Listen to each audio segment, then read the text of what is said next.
গুরুত্বপূর্ণ বক্তব্য পেশ করবেন হযরত মাওলানা আব্দুল কাদের সাহেব, মুহতামিম নবীপুর কেন্দ্রীয় মাদ্রাসা। আপনাদের সম্মুখে গুরুত্বপূর্ণ তাকরীর নিয়ে আসেন হযরত মাওলানা আব্দুল কাদের সাহেব। আমি হযরতের গুরুত্বপূর্ণ আলোচনা পেশ করার জন্য অনুরোধ জানাচ্ছি। আসসালামু আলাইকুম ওয়া রাহমাতুল্লাহি ওয়া বারাকাতুহু। ইন্নাল হামদালিল্লাহ নাহমাদুহু ওয়া নাস্তাঈনুহু ওয়া নাস্তাগফিরুহু ওয়া নু'মিnu বিহি ওয়া নাতাওয়াক্কালু আলাইহি। আম্মা বা'দ ফাকাদ ক্বালা আল্লাহু তাআলা ফি কালামিহিল মাজিদ। আউযু বিল্লাহি মিনাশ শাইতানির রাজীম। বিসমিল্লাহির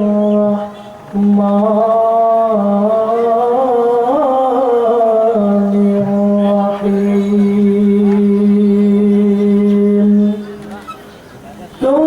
كنتم خير أمة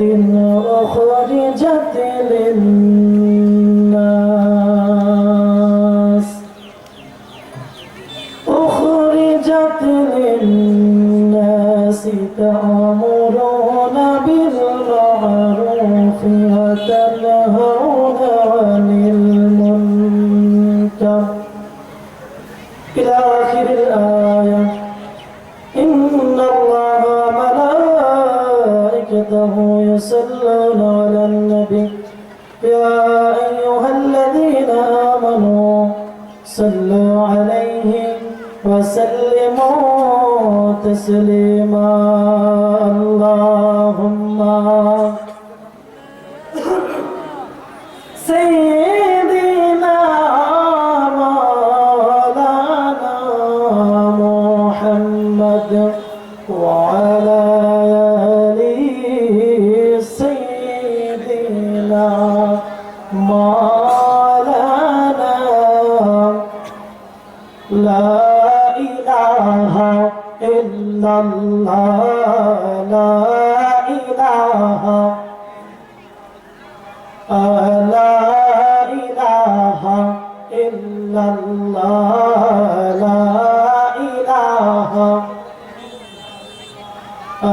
لا إله إلا الله لا إله لا إله إلا الله محمد رسول الله صلى الله عليه وسلم. উপস্থিত আজকে রসুল্লাবাদ ইউনিসিয়া দরবার শরীফ ও আনম ইউনিস দ্বীনি শিক্ষা ফাউন্ডেশন কর্তৃক আয়োজিত বিশাল এই ওয়াজিদুর মাহফিলের সম্মানিত সভাপতি রসুল্লাবাদ ইউনিসিয়া দরবার শরীফের বর্তমান গদিনীশীল পীর সাহেব, বিশিষ্ট আলেম দ্বীন শাহ সুফি আলহাজ হযরত মাওলানা আবু রুমান মোহাম্মদ ইউনুস সাহেব বারাকাল্লাহু ফি হায়াতি। উপস্থিত আজকে মাহফিলের প্রধান আলোচক সারা বাংলাদেশের আলোড়ন সৃষ্টিকারী উদীয়মান তরুণ বক্তা, বাতিলের আতঙ্ক শাহ সৈয়দ আলহাজ মুফতি ডক্টর আয়াতুল্লাহ আব্বাসী ও সিদ্দিকী পীর সাহেব জৈনপুর। আজকে মাহফিলের বিশেষ আলোচক আল্লামা হযরত মাওলানা মুফতি রফিকুল্লাহ আফসারী সাহেব বারাকাল্লাহু ফি হায়াতি। উপস্থিত আজকের মাহফিলের হযরত আল্লামা মুফতি সফিউল আলহী সাহেব বারাকাল্লাহু ফি হায়াতিহি। উপস্থিত অন্যান্য ওলামায়ে কেরাম, উপস্থিত রয়েছেন আমার সম্মুখে দিনদার ইমানদার মুমিন মুত্তাকি মুসলমান ভাইরা, সকলের প্রতি আমার আবার আন্তরিক সালাম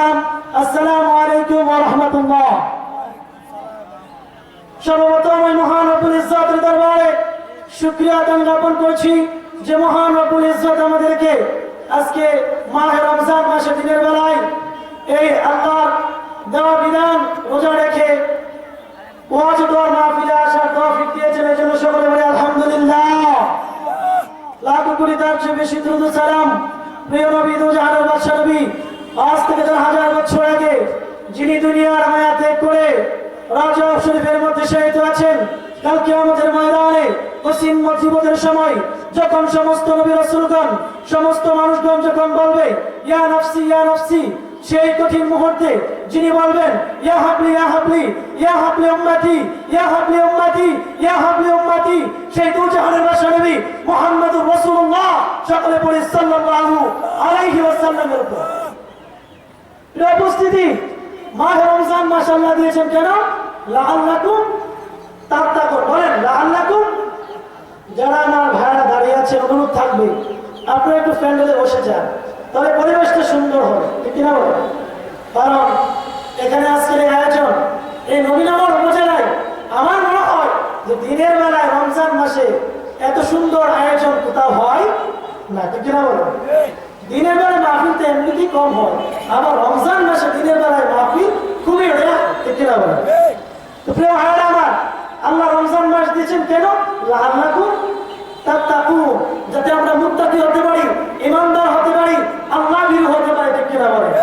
আল্লাহ পাক রব্বুল আলামিন মাহে রমজানের প্রথম চাঁদ যখন উদিত হয় তখন আল্লাহ পাক রব্বুল আলামিন হযরত জিবরাইল ইসলামকে ডেকে বলে, জিবরাইল যাও দুনিয়াতে গিয়ে আমার বান্দারা যাতে সঠিকভাবে ইবাদত করতে পারে, নামাজ পড়তে পারে, রোজা রাখতে পারে, জিকির আজকার করতে পারে, কোরআন তেলাওয়াত করতে পারে, তারাবি নামাজ আদায় করতে পারে, এই জন্য যে শয়তান আছে না, ওই শয়তানটাকে বন্দী করো, শৃঙ্খলাবদ্ধ করো, তাকে সমুদ্রের এমন জায়গায় নিয়ে ফেলাও যেখান থেকে সে মানুষকে আর ওয়াসওয়াসা দিতে পারবে। কিন্তু মহারামা শয়তান আজকে বন্দী রয়েছে ঠিক, কিন্তু শয়তানের দায়িত্ব পালন করতেছে আমার দেশের কিছু খেজুর ব্যবসায়ী, ঠিক কিনা বলেন? যে খেজুর ব্যবসায়ীরা 200 টাকার খেজুর 400 টাকা 500 টাকা কেজি বিক্রি করে, তারা কখনোই লাআল্লাকুম তাত্তাকুনের অন্তর্ভুক্ত হতে পারে না, ঠিক কিনা বলে? যে দ্রব্যমূল্য মানুষের পয়সীমার বাইরে চলে যায়, যে সমস্ত ব্যবসায়ীরা তারা তাদের নিজেদের বংশের জন্য, যারা তাদের নিজেদের স্বার্থের জন্য এই রমজান মাসে দ্রব্যমূল্যের দাম বাড়িয়ে দেয়, তারা কখনোই প্রকৃত মুসলমান হতে পারে না, ঠিক কিনা বলে? শুধু তাই নয়, যে সমস্ত মানুষগুলা রসুল্লাহ ইউনিসিয়া দরবার শরীফের বিরুদ্ধচারণ করে, তারা কখনোই প্রকৃত মুমিন হতে পারে না, ঠিক কিনা বলে? তাহলে এই সমস্ত ব্যবসায়ী যারা আছে, যারা নিজেদের মুনাফার জন্য এই মাহে রমজান মাসে পৃথিবীর ইতিহাসে কোথাও নাই যেখানে দ্রব্যমূল্য বাড়ে, সব জায়গায় দ্রব্যমূল্য কমে, আর আমার সোনার বাংলাদেশে দ্রব্যমূল্যের দাম বাড়ে, ঠিক কিনা বলে?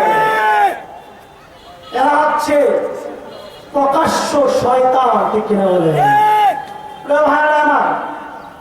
আজকে যারা ওলামায়ে কেরামের বিরুদ্ধে কথা বলে, যারা আজকে রমজান মাসেও ওলামায়ে কেরাম হক্কানি আলেম ওলামাদের বিরুদ্ধে কথা বলে, বুঝতে হবে তারাও প্রকৃত মুসলমান নয়, ঠিক কিনা বলে? যারা দ্বীনের বিপক্ষে কথা বলে, যারা কোরআনের বিপক্ষে কথা বলে, সুন্নাহর বিপক্ষে কথা বলে, তারা কখনোই প্রকৃত মুসলমান লাআল্লাকুম তাত্তাকুনের অন্তর্ভুক্ত হতে পারে না, ঠিক কিনা বলে? আপনাদের সামনে উপস্থিত ইউনিসিয়া দরবার শরীফের বর্তমান প্রতিনিধি পীর সাহেব বলেন, এই রসুল্লাবাদ গ্রামে তিনি যে অবদান রেখেছেন, এটা কি ওনার স্বার্থের জন্য করেছেন নাকি রসুল্লাবাদ গ্রামের জন্য করেছেন? বলেন। এই গ্রামের জন্য করেছেন। এই দরবার কেন করেছেন? এই গ্রামের জন্য, এই জন্যই করেছেন যাতে এই গ্রামের মানুষগুলা আত্মশুদ্ধি অর্জন করতে পারে, প্রকৃত মুমিন হতে পারে, প্রকৃত ইমানদার হতে পারে। এই জন্যই আবু নোমান ইউনুস সাহেব তিনি এই ইউনিসিয়া দরবার করেছেন, ঠিক কিনা বলেন? তিনি ফুরকানে হাফিজে মাদ্রাসা করেছেন। এই জন্যই ইতিহাস আপনারা সবাই জানেন, আমার বলার প্রয়োজন নাই, ঠিক কিনা? কারণ গ্রামের মানুষের কাছে যদি আমি পীর সাহেবের সুনাম বলি, এটা হচ্ছে মায়ের কাছে মামার বাড়ির গল্প বলার মতো, ঠিক কিনা বলেন? প্রিয় ভাইরা আমার, তাহলে আবু মানিমুস সাহেব, এটা সাহেব হুজুর, তার দেন এবং জ্ঞান হচ্ছে এই রাসূলুল্লাহ গ্রামকে একটি আদর্শ, একটি নবীগণের উপজেলার মধ্যে একটি আদর্শ গ্রাম, আদর্শ মানুষ গড়ার জন্যই তিনি এই গ্রামে কাজ করে যাচ্ছেন, ঠিক কিনা বলেন? প্রিয় ভাইরা আমার, আল্লাহ পাক রব্বুল আলামিন বলেন, কুনতুম খায়রা উম্মাতিন উখরিজাত লিন-নাস। সূরাতুল আলে ইমরানের 110 নম্বর আয়াতের মধ্যে আল্লাহ বলেন, কুনতুম খায়রা উম্মাতিন, আমি এই পৃথিবীর মধ্যে আদম আলাইহিস সালাম থেকে শুরু করে মুহাম্মদ সাল্লাল্লাহু আলাইহি ওয়াসাল্লাম পর্যন্ত যত নবী পাঠিয়েছি আর ওই নবীর যত উম্মত পাঠিয়েছি, ওই উম্মতগুলোর মধ্য থেকে আমি আল্লাহ পাক রব্বুল আলামিন সর্বশ্রেষ্ঠ উম্মত হিসাবে নবী মুহাম্মদুর রাসূলুল্লাহ উম্মতদেরকে আমি চরণ করেছি। বলেন সুবহানাল্লাহ। এই ভাইরা আমার, আমরা কেমন উম্মত? আল্লাহ আমাদেরকে শ্রেষ্ঠ উম্মত বলে কোরআনের মাধ্যমে ঘোষণা দিয়েছেন। বলেন আলহামদুলিল্লাহ। প্রিয় ভাইরা আমার, আল্লাহ পাক রব্বুল আলামিন কেমন উম্মত আমাদেরকে বানিয়েছেন, এমন শ্রেষ্ঠ উম্মত আল্লাহ আমাদেরকে বানিয়েছেন। কাল কিয়ামতের ময়দানে আল্লাহ পাক রব্বুল আলামিন সমস্ত নবী রাসূলগণকে ডেকে ডেকে বলবেন, ও আমার নবী রাসূলগণ, তোমাদেরকে আমি আল্লাহ যে দায়িত্ব দিয়েছিলাম, তোমাদেরকে আমি যে দায়িত্ব দিয়েছিলাম আমার একত্ববাদের প্রচার করার জন্য, আমার দ্বীন প্রচার করার জন্য, তোমরা কি আমার দ্বীন মানুষের কাছে পৌঁছাই দিয়েছো কিনা? নবী রাসূলগণ ডেকে ডেকে বলবেন, আল্লাহ, আপনি আমাদেরকে যে দায়িত্ব দিয়েছেন ওই দায়িত্ব আমরা যথাযথ আমার উম্মতদের কাছে পৌঁছে দিয়েছি। এবার আল্লাহ পাক রব্বুল আলামিন উম্মতদেরকে ডেকে ডেকে বলবেন, ও উম্মত, তোমাদের নবী তোমাদের নিকট আমার বাণী সঠিকভাবে পৌঁছাইছে কিনা? এবার উম্মতরা ডেকে ডেকে বলবে, আল্লাহ, আপনি যে সমস্ত নবীদের নাম বলতেছেন এই সমস্ত নবীদেরকে তো আমরা চিনি না। বলেন নাউজুবিল্লাহ। এবার আল্লাহ পাক রব্বুল আলামিন ডেকে ডেকে বললেন, আল্লাহ পাক রব্বুল আলামিন ডেকে ডেকে বললেন, ও নবী, ও আমার পয়গম্বররা, তোমার উম্মতরা তো তোমাদের এই দ্বীনের দাওয়াতের বিষয়ে সাক্ষী দিচ্ছে না, তারা তো তোমাদেরকে মিথ্যা প্রতিপন্ন করছে। এবার বলবেন, তোমাদের সাক্ষী নিয়ে আসো। এবার নবী রাসূলগণ বলবেন, আল্লাহ, আমাদের সাক্ষী হচ্ছে আখিরি জামানার নবী মুহাম্মদুর রাসূলুল্লাহ এবং ওনার উম্মতগণ। বলেন সুবহানাল্লাহ। এবার আল্লাহ পাক রব্বুল আলামিন আমাদেরকে ডাকবেন, উম্মতদেরকে ডাকবেন, শেষ নবীর উম্মতদেরকে ডেকে ডেকে বলবেন, ও শেষ নবীর উম্মতরা, তোমরা কি তাদের ব্যাপারে সাক্ষী দাও কিনা? তখন আমরা বলবো, আল্লাহ, নূহ আলাইহিস সালাম যা বলেছে, আদম আলাইহিস সালাম যা বলেছে, ইব্রাহিম আলাইহিস সালাম যা বলেছেন, মুসা আলাইহিস সালাম যা বলেছেন, তারা সত্য বলেছে। বলেন সুবহানাল্লাহ। এবার আল্লাহ পাক রব্বুল আলামিন বলবেন, তোমরা তো মুসা জমানায় ছিলে না, তোমরা তো ইব্রাহিমের জমানায় ছিলে না, নূহ আলাইহিস সালামের জমানায় ছিলে না, ঈসা আলাইহিস সালামের জমানায় ছিলে না, তোমরা কিভাবে জানতে পারলা? এবার আমরা আল্লাহর দরবারে ডেকে ডেকে বলবো, আল্লাহ, আমাদের নবীজি আমাদেরকে জানিয়ে দিয়েছে। বলেন সুবহানাল্লাহ। তাহলে প্রিয় ভাইরা আমার, শ্রেষ্ঠ উম্মত হতে হলে আপনাকে আমলে, আখলাকে, চরিত্রে সব দিয়েই আপনাকে উন্নত হতে হবে, ঠিক কিনা বলেন? গীবত করা যাবে? আচ্ছা বলেন তো, গীবত যদি করেন তাহলে নিজের ক্ষতি না অন্যের ক্ষতি? নিজের ক্ষতি। আপনি যদি রাসূলুল্লাহ গ্রামে বসে বসে আপনি আমাদের পীর সাহেবের উন্নয়ন করেন, তাহলে কি পীর সাহেবের ক্ষতি হবে নাকি আপনার ক্ষতি হবে? আপনার ক্ষতি হবে। এই জন্য প্রিয় ভাই, হিংসা করবেন না, হিংসার কোনো কিছুই নাই, বরঞ্চ আপনি এই দরবারের সাথে সম্পৃক্ত হন, এই দরবারের সাথে একত্রতা পোষণ করে এই দরবারকে এগিয়ে নিয়ে যান, আর এই গ্রামটাকে একটা আদর্শ গ্রামে পরিণত করেন, ঠিক কিনা বলেন? এই আহ্বান রেখে আমি আমার সংক্ষিপ্ত বক্তব্য, অসমাপ্ত বক্তব্য এখানে শেষ করছি। ও আখির দাওয়ানা আলহামদুলিল্লাহ। আসসালামু আলাইকুম ওয়া রাহমাতুল্লাহ। আলহামদুলিল্লাহ।